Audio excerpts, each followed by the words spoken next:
அதிக நேரம் ரீல்ஸ் மற்றும் ஷார்ட்ஸ் வீடியோக்களை பார்ப்பதால் மூளைக்கு கடுமையான பாதிப்புகள் ஏற்படும் என மருத்துவர்கள் எச்சரிப்பது அதிர்ச்சி அளிக்கிறது. நம்மில் பலர் சமூக வலைதளங்களில் வரும் குறுகிய நேர வீடியோக்களான ரீல்ஸ் மற்றும் ஷார்ட்ஸ் காணொலிகளை பார்ப்பதை வழக்கமாக கொண்டிருப்போம். இப்படியான வீடியோக்களை தொடர்ந்து பார்ப்பதன் மூலம் மது மற்றும் போதை பழக்கத்தால் மூளையில் என்ன விளைவு ஏற்படுமோ அதுபோன்ற விளைவு ஏற்படும் என மருத்துவர்கள் கூறுவது அதிர்ச்சி அளிக்கும் வகையில் உள்ளது. போதை பழக்கங்களைப் போல உடனடியாக திருப்தி அளிக்கும் குறுகிய நேர வீடியோக்களுக்கும் மனிதர்களை அடிமையாக்கும் தன்மையுள்ளதாக எச்சரிக்கப்படுகிறது. மேலும் குறுகிய காணொலிகள் வெவ்வேறு தகவல்களை கொண்டதாக இருப்பதால் இதனை தொடர்ந்து பார்க்கும்போது மூளையில் சில பிரச்சனைகள் ஏற்படும் அபாயமும் உள்ளதாம். ஸோ ஒரு வீடியோ பார்க்கும்போது டக்குன்னு நமக்கு ஒரு பயங்கரமான ஒரு ஹாப்பினஸ் வரலாம்.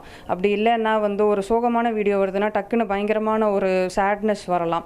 இல்லை திடீர்னு ஒரு பயங்கர சிரிப்பு உண்டாக்குற ஒரு வீடியோ வரலாம்.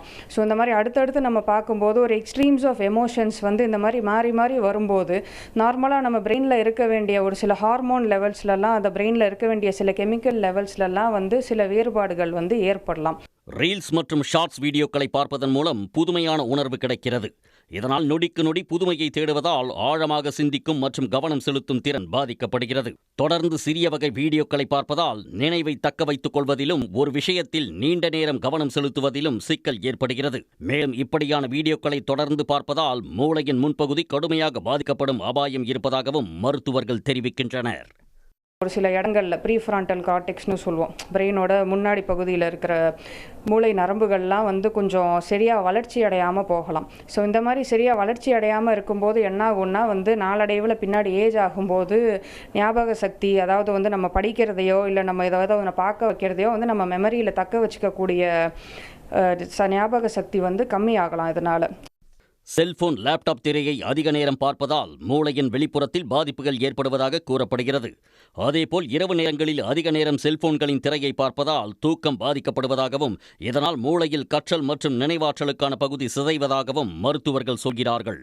இதனால் அட்டென்ஷன் ஸ்பேன் ஆகட்டும், மெமரி ஆகட்டும், ஸ்லீப் பேட்டர்ன் ஆகட்டும் எல்லாமே அஃபெக்ட் ஆகலாம். ஸோ இதெல்லாம் அஃபெக்ட் ஆகும்போது இதெல்லாம் நம்ம அப்படியே கண்டினியூ பண்ணிகிட்டே இருந்தோம் அப்படின்னா கொஞ்சம் சின்ன வயசுலேயே ஞாபக மறதி, தலைவலி, பின்னாடி ஸ்ட்ரோக்கு, அந்த மாதிரிலாம் நரம்பு சம்மந்தப்பட்ட மூளை சம்மந்தப்பட்ட வியாதிகள்லாம் சீக்கிரமாக வரத்துக்கான வாய்ப்புகள் உண்டு. நாம் தினந்தோறும் இடைவேளை நேரங்களில் சர்வசாதாரணமாக பார்க்கும் ரீல்ஸ் மற்றும் ஷார்ட்ஸ் வீடியோக்கள் மூளையின் செயல்பாடுகளை மெல்ல மெல்ல பாதித்து நமது திறன்கள் மீது பெரும் போரையே தொடுக்கிறது.